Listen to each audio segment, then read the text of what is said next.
Gandang oras mga ka-art lover, mga kababayan. Good news ito dahil sa hindi na pangarap ang bigas na 20 pesos per kilo ay talagang totoo na. Ngayong Mayo 1, ilang tulog na lamang ba? Mayo 1, Labor Day ito. At dito isabay ang pagpalabas ng unang batch ng bigas na ito sa Visayas, sa sentro ng Cebu. Doon na ang unang distribution ng 20 pesos per kilo na bigas. And then ang susunod after 1 week ay sa Luzon daw, sa parte ng Quezon. At ang susunod na linggo ay sa Mindanao na naman. Well, napakaganda, maligaya ang lahat. At isa lang ang hindi maligaya dito Walang iba kundi si BP Sara. Siya lang yung hindi maligaya sa bigas na yan.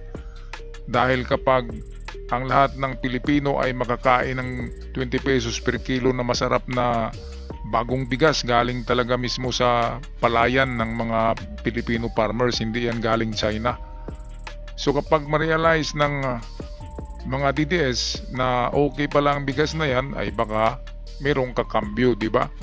Kaya takot na takot diyan si Sara dahil sa panahon ng kanyang ama, umabot ang ating bigas ng 70 kilo. 70 pesos per kilo na may bukbok pa, di ba? Grabe noon sa panahon ni Digong, umabot ang bigas ng 70 pesos per kilo at may bukbok pa. At baka anay pa nga. Grabe, narito ang ulat courtesy sa atin ng PTV4. Magandang balita, ilulunsad na ang tig 20 pesos na bigas sa unang araw ng Mayo kasabay ng Labor Day. Tiniyak naman ng Malacanang na magiging pangmatagalan ang pagbebenta ng murang bigas hanggang sa susunod na taon. Si Clazel Pardilla sa Sentro ng Balita, live.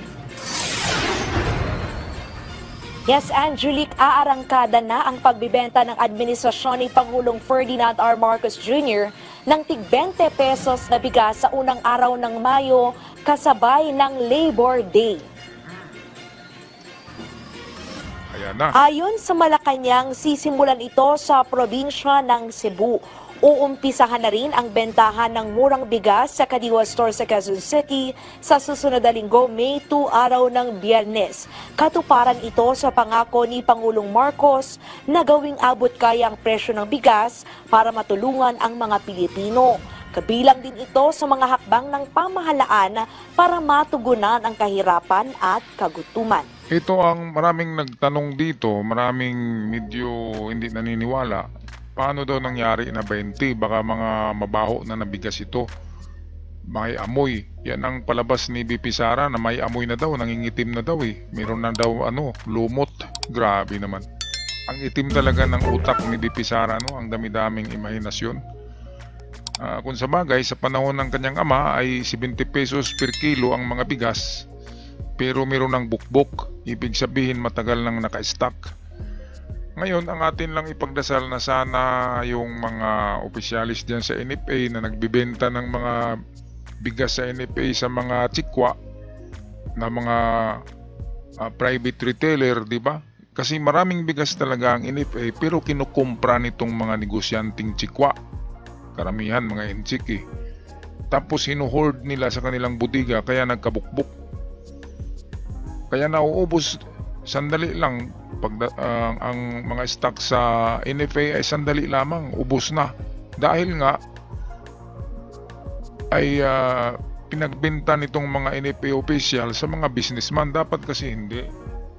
Dapat ibenta talaga yan retail sa taong bayan. Kung hindi man retail ay per kilo or per sako. Basta hindi doon sa mga itong negosyante na nag-hoard ng bigas na galing sa NFA. Kaya ito ang sagot kung bakit nagkaroon ng 20 pesos per kilo ay subsidize ang farmers by government.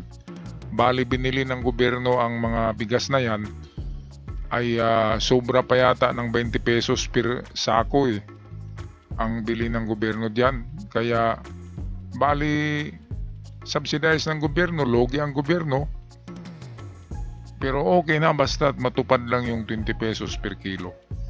Ayan, so maligaya ang lahat. Imagine kung walang 20 pesos per kilo ay di ba ang bibilihin natin ay 45 pesos or 50 pesos per kilo na bigas. So, ang 20 pesos na isang kilo ay parang bumili ka niya ng 2 kilo na ang katumbas niyan, di ba? Ng 20 pesos per kilo.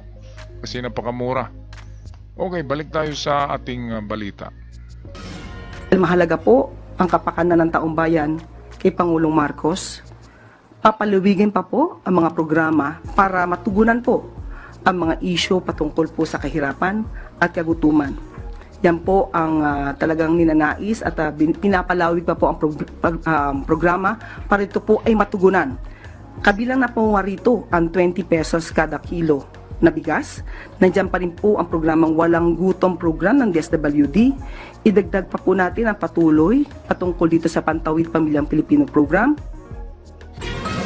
Paglilinaw ng Malacanang galing ang murang bigas mula sa mga ani ng mga magsasaka na binili ng National Food Authority. Pinasinungalingan din ito na may amoy ang 20 pesos na bigas na una nang sinabi ng Department of Agriculture na maayos ang kalidad at itinuturing na well-milled rice.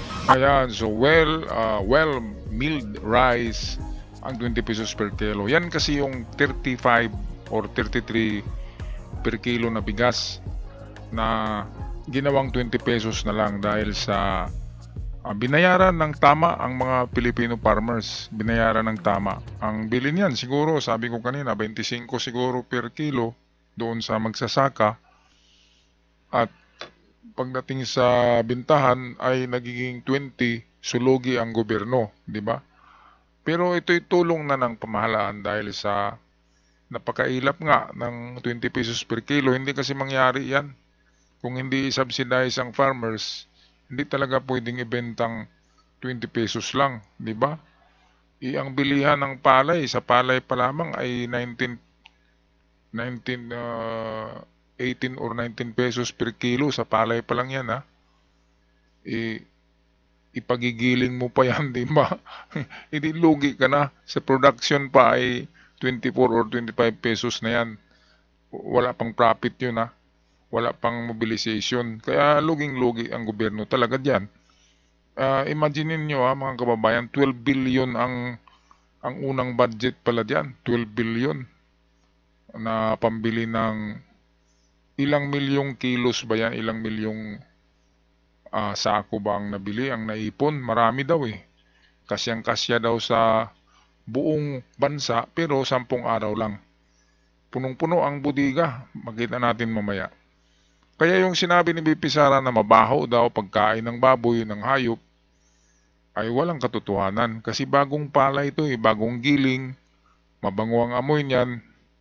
At yan ay pinaghirapan ng mga magsasakang Pilipino, hindi ng magsasakang inchik. Yung mga bigas kasi na inangkat ng panahon ni Digong ay galing China eh. Galing China. Kasi gusto ni Digong na ang China yumaman. Kaya doon tayo umangkat ng bigas sa China sa panahon ni Digong, pero ang karamihan ay may bukbuk eh. Kasi ini-stock yung mga palay, kaya nagkabukbuk. Galing China yon. Klarong-klaro.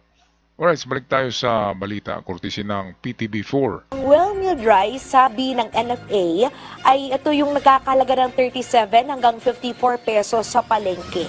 Siniguro ng palasyo na magiging sustainable o pangmatagalan ang pagbibenta ng murang bigas hanggang matapos ang 2025 at paglalaanan ng budget sa susunod na taon. Kaugnay niyan, ipinagmalaki ng Malacanang ang mataas na supply ng bigas ng National Food Authority. Alinsunod ito sa direktiba ni Pangulong Marcos na paigtingin ang pagbili ng ani ng mga magsasaka ngayong panahon ng anihan. Ayon sa NFA, papalo na sa 10 milyong sako ng palay ang nabili ng ahensya. Aabot naman sa 8 milyong sako ng bigas ang inventaryo ng NFA. Pinakamataas sa bilang ito simula ng 2020 at sapat para pakainin ang lahat ng mga Pilipino sa loob ng 10 araw. Ayan mga kababayan, grabe ang dami-dami no. 8 million kasako na bigas mismo. Bigas na yun ang nandiyan sa NFA na mag-start pag-distribute sa Cebu and then by the next week sa Quezon City, and then ang plano niyan ay doon din sa Mindanao, sa Davao City mismo, ipamudmud ang mga bigas na yan para yung lahat ng DDS doon ay makakain ng 20 pesos per kilo. Ngayon, ano pa ang sasabihin nila? Sigurado may mag-vlog niya na bibili, kukulayan nila ng itim, tapos lagyan nila ng ng dumi para sabihing mabaho. Sigurado mayroong gagawa na vlogger na ganyan na sasabihin na, ay, ang Marcos rice ay may may halong tae, ganyan, mabaho. Ganyan ang gagawin nila dyan, may pagsabutahe. Alam ko na yung mga laro ng mga utak ng mga DDS na yan. Sasabotahin nila ang mga bigas na yan. Pero kita naman natin, well-milled rice, galing pa yan sa palayan ha. Yan ang kinakain ko yung yan talaga ang binibili ko, ang mga local rice dito sa amin. Hindi ako bumibili ng mga katulad ng mga Princess Bia kasi yan ay galing China yan. At nilinis na yan ng chemical kaya hindi binubukbok ang Princess Bia na bigas. At lahat ng Chinese na bigas hindi binubukbok ngayon dahil hinahaluan nila ng lason, ng insekto. Kaya mapanganib kainin ang mga Chinese rice. Yan ang katotohanan mga kababayan. Kaya kung bibili kayo, huwag kayong bumili ng Chinese rice kasi na yan, treated na yan. Meron ng insecticide yan kaya hindi na binubukbok.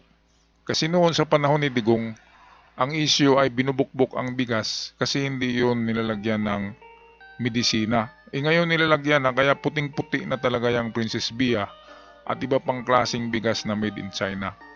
Kaya killing you softly with the poison kapag kumakain kayo ng Chinese rice na galing China. Kaya ito ang tangkiligin natin, ang ating local rice produced by local farmers at makakatulong pa tayo sa mga Pilipino.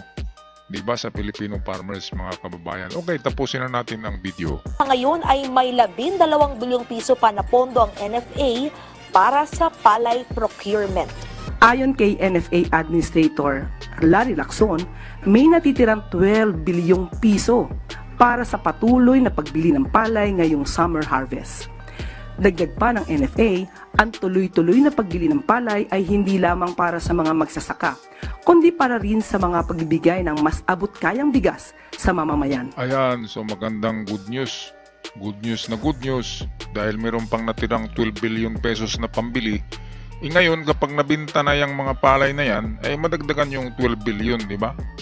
Mga kababayan. Kaya tatagal ito sa tingin ko, tatagal. Plus subsidized pa yan by government. Ay baka abot ito ng year 2028, which is sa panahon na bababa na sa kanyang upuan si PBBM. Diba? Sana abot sa 2028 para mabusog naman yung mga nagagalit kay PBBM dahil sa 20 pesos na bigas ay hindi nangyari. Pero ngayon, eto na. Reality na, realidad na. O bakit tahimik na tahimik ang mga DDS? Diba, ayaw ba ng mga DDS na magmura ang bigas?